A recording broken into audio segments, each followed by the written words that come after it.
एक समय की बात है, ग्रामीण इलाकों के पास एक छोटे से गांव में रोज नाम की एक बुद्धिमान और दयालु दादी और उसका जिज्ञासु और साहसी पोता एथन रहता था।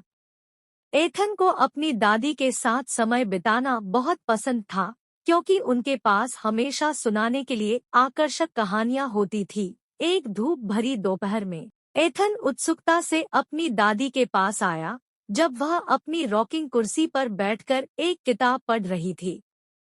दादी रोज, क्या आप कृपया मुझे आज एक कहानी सुना सकती हैं? एथन ने पूछा, आंखें उत्साह से भर गई। बेशक मेरे प्रिय, दादी रोज ने अपनी किताब एक तरफ रखते हुए उत्तर दिया। आप किस तरह की कहानी सुनना चाहेंगी? हम एथन ने एक पल के लिए सोचा, मंत्रमुग्ध जंगल के बीचों बीच छिपे एक रहस्यमय खजाने की कहानी कैसी रहेगी? दादी रोज मुस्कुराई और शुरू हुई। बहुत पहले एक शक्तिशाली और प्राचीन खजाना था जिसे क्रिस्टल ऑफ क्लैरिटी के नाम से जाना जाता था। किंवदंती है कि इस कीमती क्रिस्टल में उन लोगों को ज्ञान देने की क्षमता थी जिनके पास यह था। एथन ने ध्यान से सुना, उसकी कल्पनाएं जंगली हो गई। वे साहसी कौन थे जो इस खजाने की खोज में निकले थे, दादी? ठीक है, युवा एथन, दादी रोज ने आगे कहा। एलेक्स, मिया और जैच नाम के 3 बहादुर दोस्त थे। वे क्रिस्टल ऑफ क्लैरिटी को खोजने के लिए दृढ़ थे, क्योंकि उनका मानना था कि यह उनके गांव में शांति और समृद्धि लाएगा। तीनों अपनी यात्रा पर निकल पड़े, नदियों को पार करते हुए, पहाड़ों पर चढ़ते हुए और घने जंगलों से गुजरते हुए। रास्ते में उनका सामना जादुई प्राणियों से हुआ, जिनमें से प्रत्येक की अपनी अनूठी क्षमताएं थी। हूट नाम के एक बुद्धिमान उल्लू ने उनकी मदद की, जिसने उन्हें मंत्रमुग्ध जंगल के विशाल जंगल में मार्गदर्शन किया।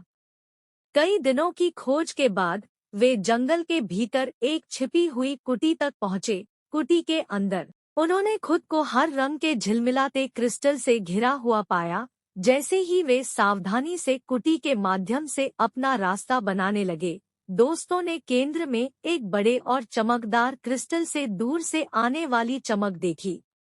स्पष्टता का क्रिस्टल, एथन ने कहा। उसकी आंखें प्रत्याशा से चमक रही थी।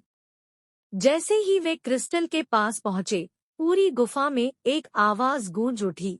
केवल शुद्ध दिल और नेक इरादे वाले लोग ही इस शक्तिशाली क्रिस्टल के योग्य होंगे। अपनी खोज के महत्व को महसूस करते हुए एलेक्स, मिया और जैक क्रिस्टल ऑफ क्लैरिटी के सामने खड़े हो गए। उनकी आत्माएं सकारात्मकता और दृढ़ संकल्प से चमक रही थी। उस पल में क्रिस्टल पहले से कहीं अधिक चमकीला हो गया और ज्ञान और स्पष्टता की एक शक्तिशाली आभा उत्सर्जित करने लगा।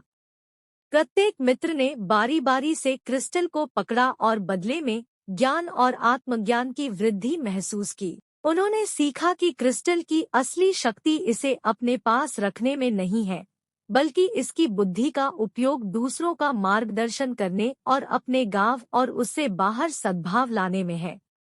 एथन अपनी दादी की कहानी से मंत्रमुग्ध हो गया। क्या क्रिस्टल और उसका ज्ञान का उपहार अभी भी वही है, दादी? दादी रोज ने सिर हिलाया। उनकी आंखों में चमक आ गई। किंवदंती है कि स्पष्टता का क्रिस्टल मंत्रमुग्ध जंगल में रहता है। अगली पीढ़ी के बहादुर आत्माओं की प्रतीक्षा कर रहा है, ताकि वह इसके ज्ञान की तलाश कर सके। शायद एक दिन, एथन, यह आप ही होंगे जो इसे खोज लेंगे।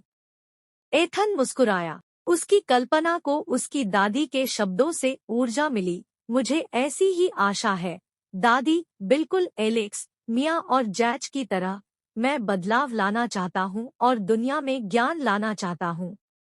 दादी रोज ने अपने पोते को गले लगा लिया। याद रखें, एथन, सबसे बड़ा ज्ञान हम सभी के भीतर निहित है। इसे खोजना, साझा करना और दुनिया को एक बेहतर जगह बनाने के लिए इसका उपयोग करना हम में से प्रत्येक पर निर्भर है। जैसे ही सूरज डूबने लगा, एथन और दादी रोज एक साथ बैठे, अपने जीवन की कहानियां सुना रहे थे और उन रोमांचों के सपने देख रहे थे जो उनका इंतजार कर रहे थे।